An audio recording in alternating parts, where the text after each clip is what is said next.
Boa noite, pessoal. Tudo bem com vocês? Na aula de hoje, nós vamos dar continuidade, portanto, à unidade 84. Na verdade, nós vamos dar continuidade ao conteúdo intermediário barra avançado, certo? Porque até então nós tínhamos visto os reflexivos e também os object pronouns e outros tipos de pronomes. Então, hoje, nós vamos ver there and it.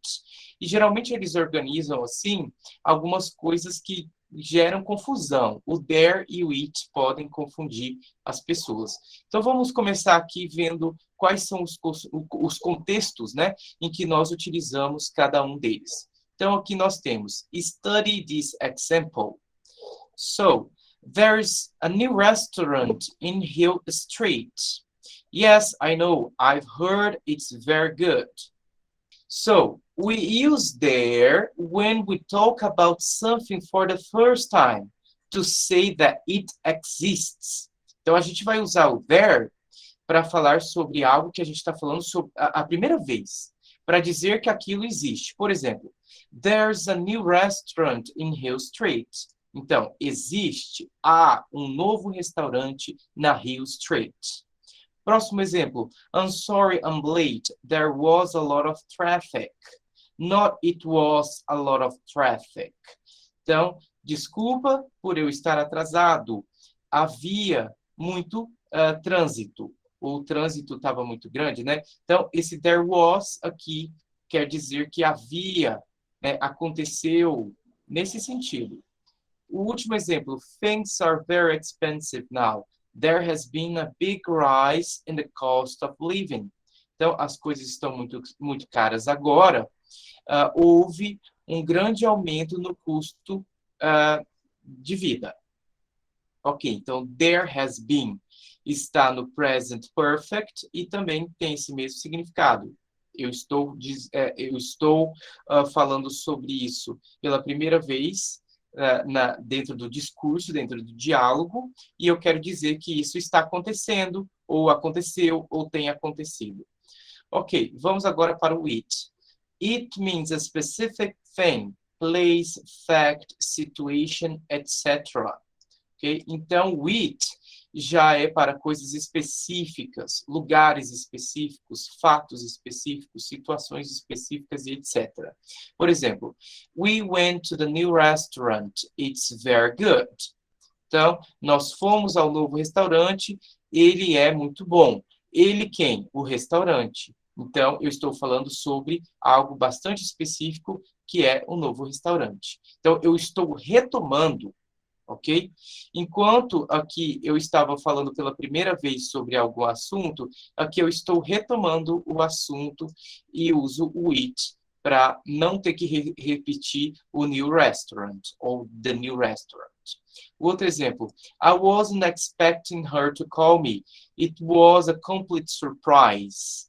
Então, eu não estava esperando por ela me ligar.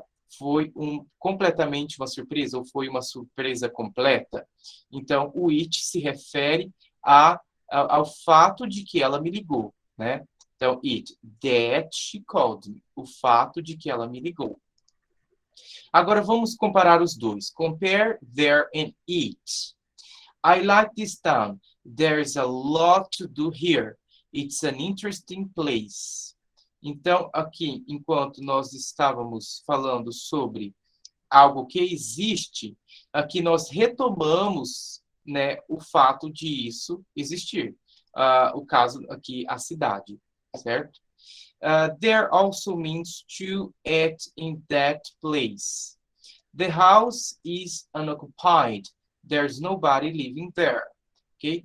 Então, o there também tem esse significado de, por exemplo, de um lugar específico, ok? Então, aqui ele também tem a função de advérbio de lugar, ok? Então, esse there se refere aonde? A casa, a um lugar físico onde não tem ninguém morando, aqui no caso, né?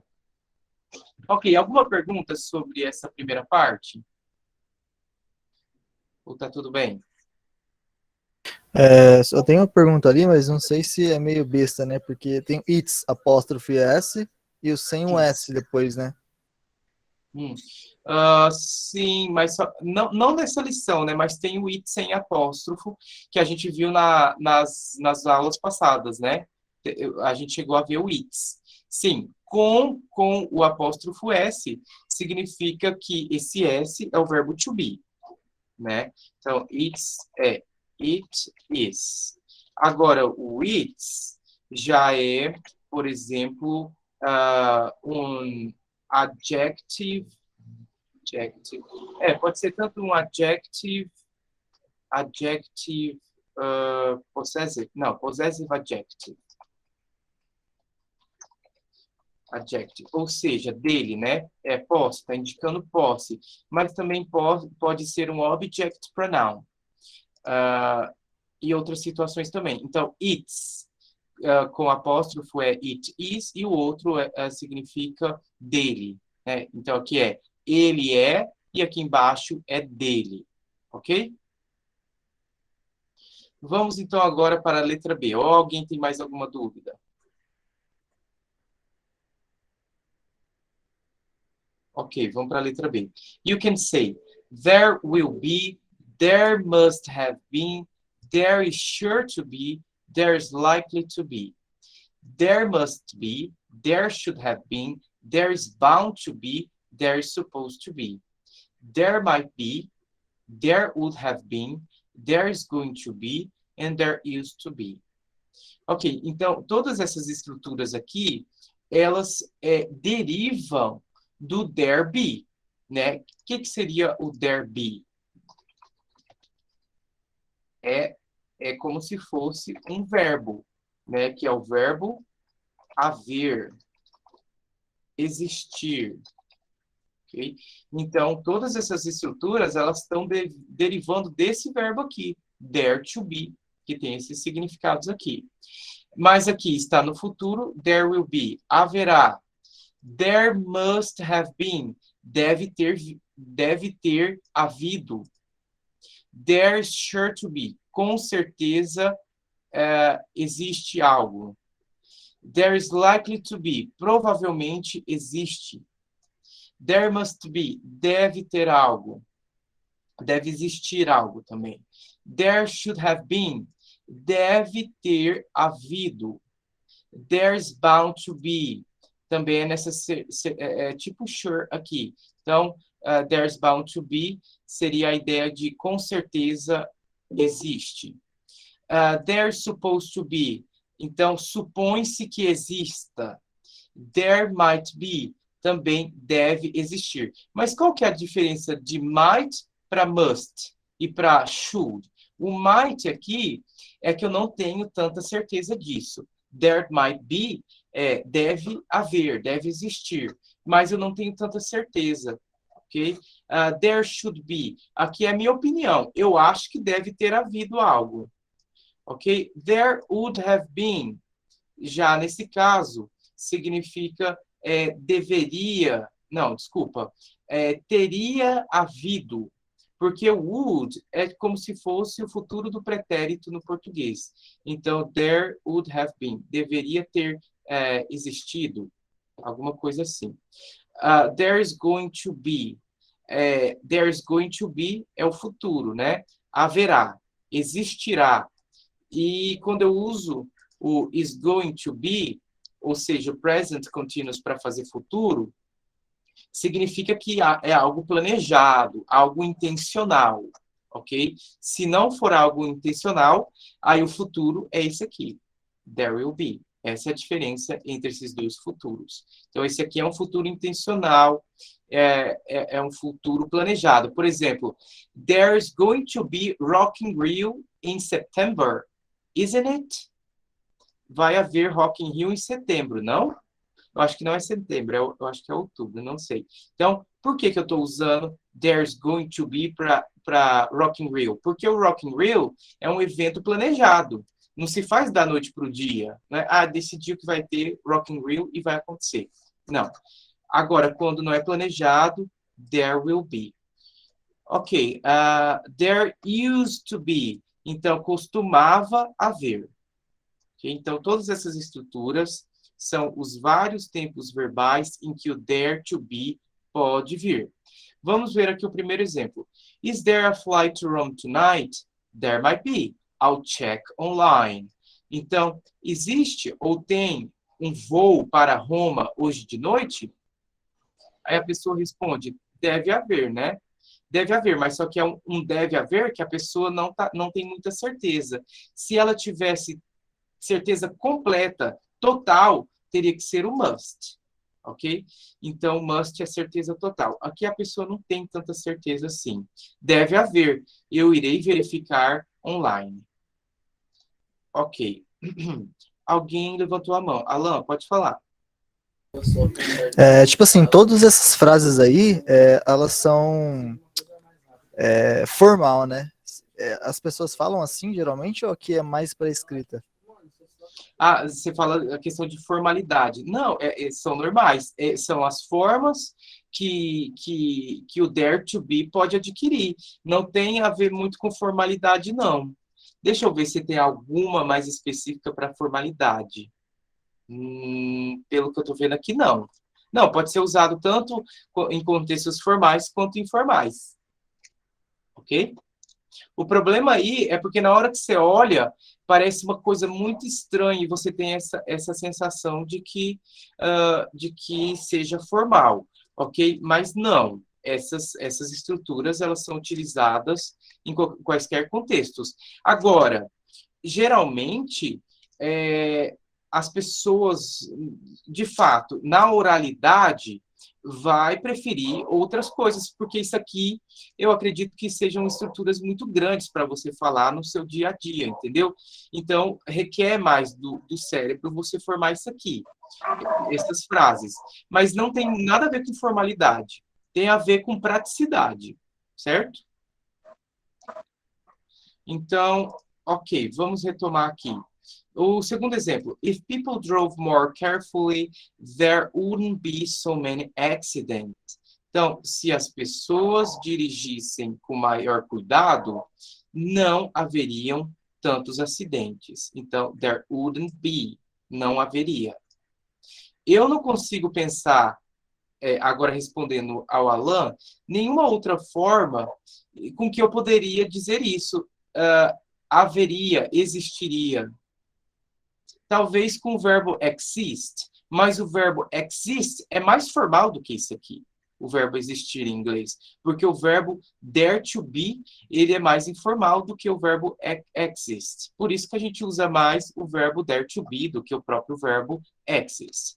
Então, eu não consigo pensar em nenhuma outra solução, nenhuma outra opção, a não ser isso aqui, para o futuro do pretérito com o dare to be. Ok? Vamos aqui agora para outra comparação. Compare there and it. They live on a busy road. There must be a lot of noise from the traffic. E a de baixo. They live on a busy road. It must be very noisy. Então, vamos ver. A primeira é o seguinte. Eles moram em uma rua agitada. Deve haver muito barulho vindo ou proveniente do trânsito. Na de baixo, eles moram em uma rua agitada. Deve ser bem barulhento.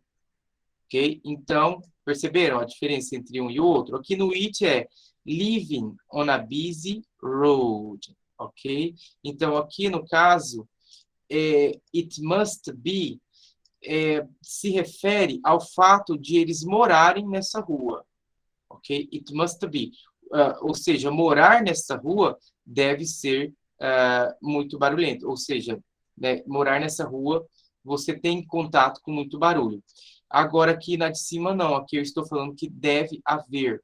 Poderia ser outro modal verb? Poderia, mas a ideia continua a mesma, de que existe muito barulho naquela rua que provém do trânsito.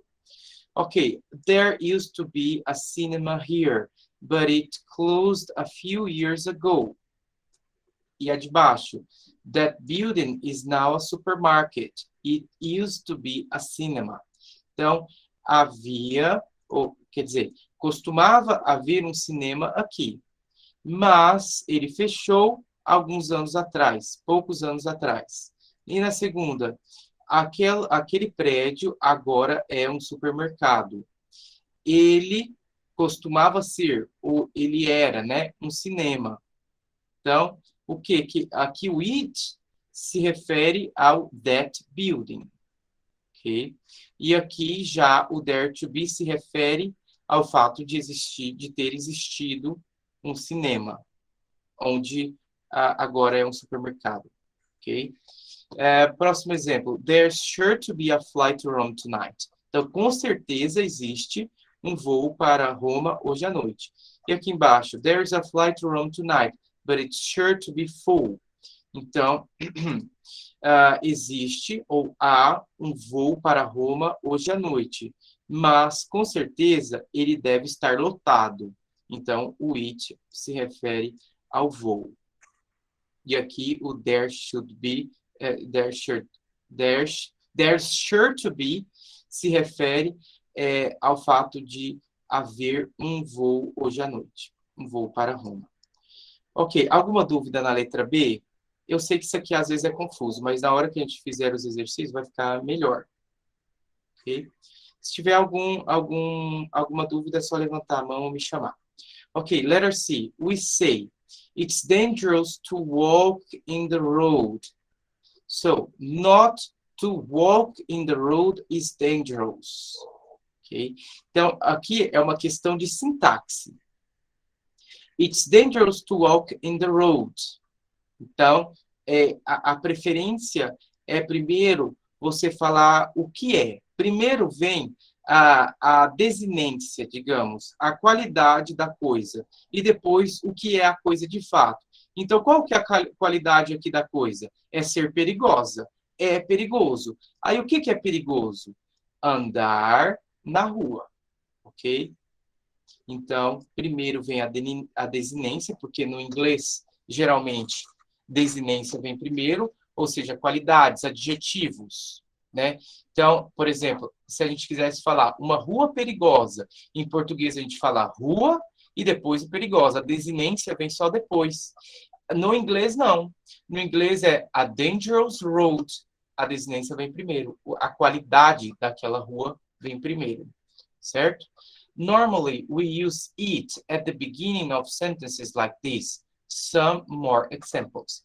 Então, isso também pode ser explicado pelo fato de que o it é geralmente usado no começo das frases, porque ali você já começa a definir o que é. E principalmente porque no inglês nós sempre temos sujeitos. No português, nós temos dois dispositivos gramaticais que são chamados de sujeito oculto e sujeito indeterminado.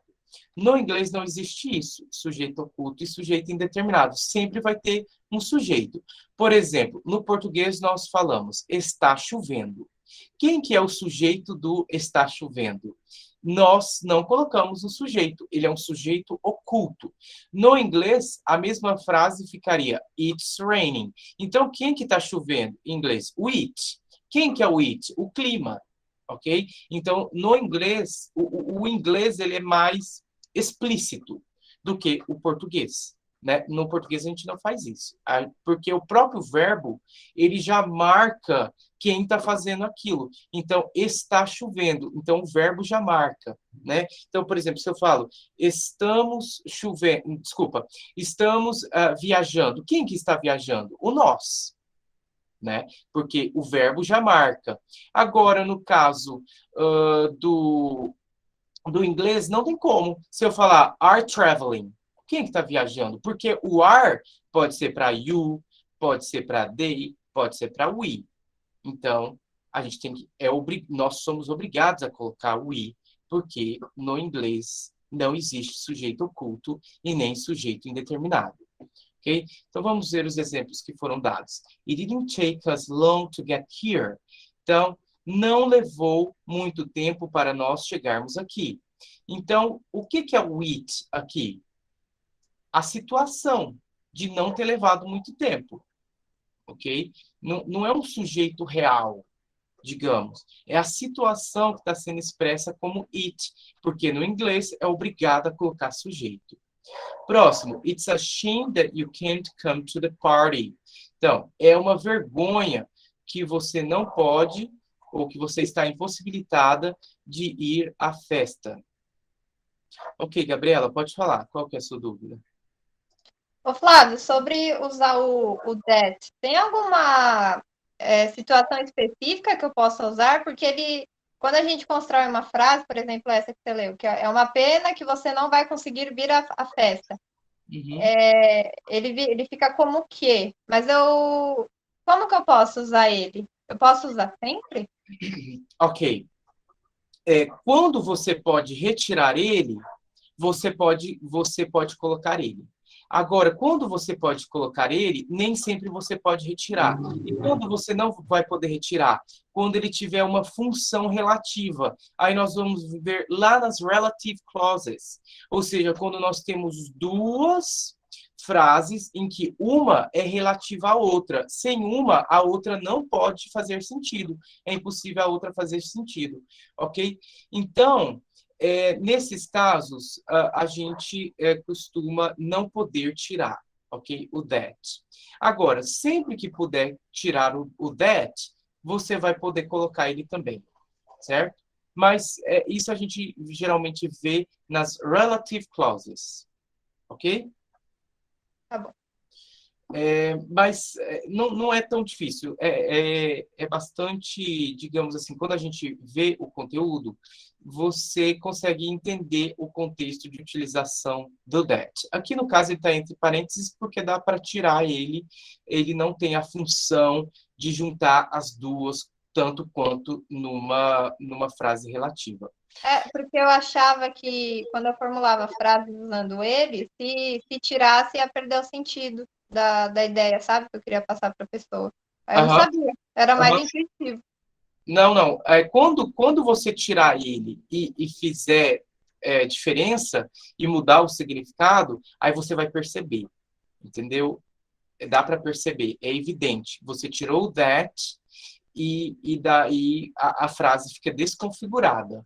Aqui, no caso, se a gente tirar o that, vai ficar a mesma coisa. Ok, vamos para o próximo exemplo. It's not worth waiting any longer. Let's go. Então, não vale a pena mais, não vale a pena esperar nem mais um instante. Vamos embora. Então, aqui, o que é o it? O fato de não valer mais a pena esperar. Ok? Esperar mais nenhum instante. We also use it to talk about distance, time and weather. Então, a gente vai usar o it também para falar sobre distância, tempo e clima.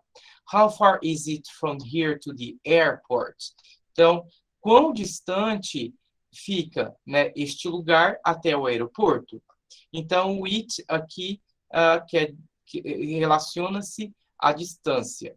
It's a long time since we last saw you. Então, it's a long time. Então, há bastante tempo desde que nós nos vimos pela última vez. Quer dizer, desde que nós te vimos pela última vez. Okay?